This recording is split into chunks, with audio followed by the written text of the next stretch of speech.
Ranking lahat ng mga traps or games nga ni Jigsaw, Part 3. Nagsimula tayo 61 traps and ngayon, 13 pababa na tayo. Okay, pang 13 from Saw 1, yung wire maze game nung matabang lalaki. Mo bakit ayaw ko nito? Sobrang sakit and hirap kayang gawin nito. Nakakita na ba kayo ng barber sa personal? Tapos the fact na ang laki niya, so imposible talagang hindi siya madidikit doon sa mga barbed wire. Para sa akin, isa to sa mga pinaka-imposibleng traps ni Jigsaw unless mapayat ka and madali ka makakailag-ilag. Pero kung kasing taba mo yung player na to, wala, sasayad ka talaga. Okay, pang 12 from Saw 1 ulit, yung buong game nila Adam and Lawrence na madali lang sana if nilakasan lang ni Lawrence yung loob niya. Ang mahirap kasi sa larong to, wala na yung susi from the start so inevitable na meron talaga silang gagawin sa mga paa nila. Dagdag mo pa nga meron pa nga timer, tapos dagdag mo pa nga stress kay Lawrence na iniisip nga niya yung kapakanan ng pamilya niya. Kabilang isang taong takot sa masisikip na lugar, hindi ko kakayaning makadere sa ganitong lugar, tapos parang ang bantot pa ng CR. Dali lang tong game na to kung wala kang puso, pero kung meron, mahihirapan ka talaga and malaki talagang tsansang matatalo ka dito. Okay, pang 11 from Saw X, yung trap nga kay Diego na meron ngang nakakabit na mga pampakaboom doon nga sa braso niya. Gusto ko dito, binigyan naman na siya ng enough na time para nga magawa yung game na 3 minutes na mas okay na yan kaysa sa 1 minute lang, no? Pero at the same time kasi, ang sakit nung kailangan niyang gawin na kailangan nga niyang hukayin para nga lang matanggal yung nakakabit sa braso niya. Pag tinatanggal nga niya habang winawakwak niya, ganito yung itsura ko Doable din naman pero ayun nga, sobrang sakit niyan for sure. And unless hindi mo talaga gustong-gustong makaligtas, hindi ka talaga makakaligtas dito. Finally, nakaabot na tayo sa top 10 after 3 parts and ang top 10 ko nga is yung trap nga kay Mateo na meron nga siyang kukunin sa ulo niya. So medyo naaalala ko dito yung sa may mata and may maskarang may pako nga na kung ako yung ilagay dyan, hindi na ako magtatry Tatanggapin ko na lang na wala na ako, finish na. And ito yung trap na meron nga siyang kailangang kuhain nga sa may ulo niya and kunin tapos ilagay nga sa isang timbangan para makaligtas nga siya. Kakayanin mo bang gawin yan? Baka mamaya kung ano yung makuha mo dyan Nakakatakot pa dito kapag nag-fail ka, sasarado nga yung parang maskara, tapos ayun, na Belgian waffle yung mukha mo. Top 9 from Saw X ulit, yung game naman ni Valentina. Tipin mo yon, kailangan mong anuhin yung binti mo, tapos lalagyan mo pa ng parang straw. Sakit nito panoorin, I mean mabilis lang naman yung sa may binti niya, pero nangingiwi talaga ako nung nilalagyan niya na ng tube yung ano niya. Like what? Witty lang talaga ni Jigsaw na kailangan may makuha siyang specific fluid nga doon sa parte nga ng katawan na yon para nga makaligtas siya and mahinto nga yung machine. Sayang lang talaga hindi siya umabot, pero love the effort. Kasi kung ako yan, baka di ko kaya yan Okay, pang 8. Dito naman tayo sa final game nga ng Saw 7 kung saan i-recreate nga nung lalaki yung kunwaring trap kung saan siya kunwaring nakasurvive nga kay Jigsaw. Technically, deserve naman niya to kasi nga, mapagpanggap siya Ang sakit na ito, isipin mo, meron kang i-hook sa sarili mo. I mean, nagawa naman niya, nakaakyat siya, kaso ayun nga, napigtas. Wawa yung asawa niya dito Inosente lang, tapos nadamay pa sa kasinungalingan ng asawa niya. Ewan ko, sobrang grabe talaga nung nangyari sa asawa niya, considering na, inosente naman yon and siya naman talaga yung may kasalanan. Ayan tuloy yung asawa niya, naging andoks manok. Okay, number 7 sa Saw 2, yung kay Obi, na pumasok nga siya sa loob ng isang oven or cremation box. And honestly, hindi ko magets yung mechanics ng larong to Technically nga, hindi to laro Literal na trap lang para sa kanya. Alam niyo bakit natatakot ako dito? Kasi una, takot ako sa masikip na lugar and ewan ko ba, kinikilabutan ako doon sa scene na tinatry nga niyang lumusot doon sa maliit na butas. Ewan ko ba sa kanya bakit siya pumasok sa loob nun Kung ako sa kanya, tinanggap ko na lang. Ewan ko parang wala lang talagang way para makalabas or manalo nga si Obi dito sa larong to. Kayo ba, may nakikita ba kayong angulo para makatakas siya?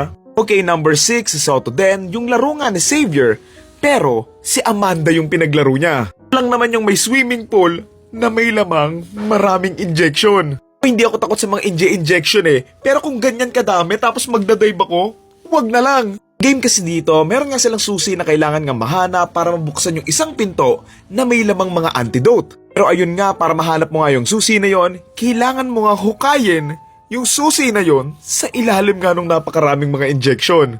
Patida, hindi pa ako takot sa mga injection, natatakot na ako dito.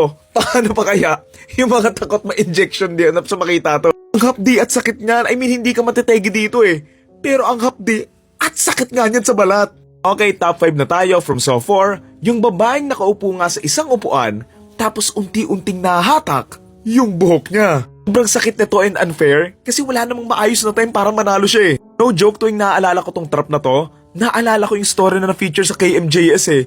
Yung nahatak yung buhok nung sumakay nga siya doon sa isang rides. Sobrang kinikilabutan talaga ako isipin tong trap na to kasi ang sakit at tabdi niyan eh. And alam mo yun, mahatak pa nga lang ng konti yung buhok mo, masakit na eh.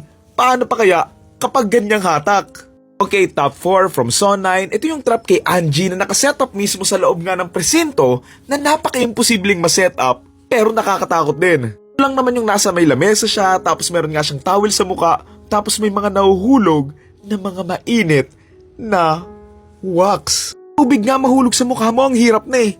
Wax pa kaya? Ako kung na-experience nyo na mabagsakan ng wax ng kandila sa daliri, alam nyo na kung gaano kasarap sa feeling yan. Ang kailangan niya lang gawin dito na kahit siguro ako hindi ko kayang gawin, yung kailangan nga niya lang anuhin yung dito niya para nga manalo nga siya doon sa laro. Not even sure kung paano malalaman nung game na nagawa niya yon once na nagawa niya yon. Pero sige, sabi pa yung sinabi nung Jigsaw copycat dito, hindi ka man na makakalakad, mananalo ka naman sa larong to. Napaka-insensitive eh. Okay, number 3 from Saw 5. Ito, napaka-hapde and sakit din nito. Ito yung final game na meron ngang isang box na may mga butas nga and kailangan nga lang nilang mapuno yung jar sa loob ng maraming dugo. Ano kamo nila mapupuno ng dugo yun? Meron lang namang lagare doon sa mga butas na yan. Kailangan nga nilang ilusot yung mga kamay nila. Grabe yung cringe ko dito habang paunti-unti nga nila pinapasok. Lalo na nung pinakita nga sa dulo kung gaano kahaba yung naano nga nung sa may braso nila. Ito nga kasi sila eh. Late pa nila na-realize na pwede namang lahat sila makasurvive. Ayan tuloy. Pero ang lesson na lang dito, pag-isipan and maging kalmado sa mga desisyon nga natin. Second to the last from So 1, yung isang lalaking nasa loob nga ng isang kwarto na may mga numbers nga sa pader at kailangan nga lang niyang mahanap yung password na nandun nga sa may pader. Ano anong mahirap dito? Madami. May galit ata si Jigsaw talaga sa kanya eh. May mga bubog nga yung sahig. Kalawa, yung buong katawan niya ay may gas and alam mo kung anong problema doon?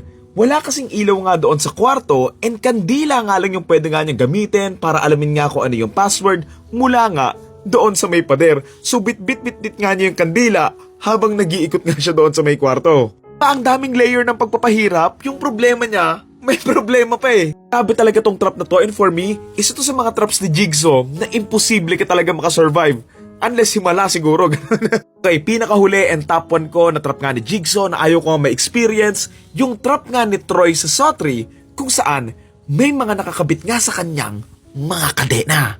Masama pa dito, hindi lang to nakalak or something literal na nakakabit sa mga ano-ano niya.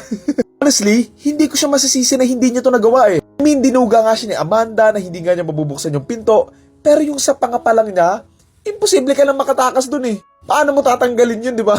Malat siguro okay lang, magpepeklat lang, pero pag sa buto na, wala na. Tapos dagdag mo pang maiksi lang yung oras niya. Ako siguro kahit isang linggo, hindi ko magagawa yan eh. So yun lang, finally umabot nga tayo sa pinakadulo sa number 1. Pinanood ba nito hanggang sa dulo? Comment nyo na lang kung ano yung pinakamalalang trap nga ni Jigsaw na ayaw nyong ma-experience. So yun lang, end of part 1, 2, and 3. Yun lang. Thank you.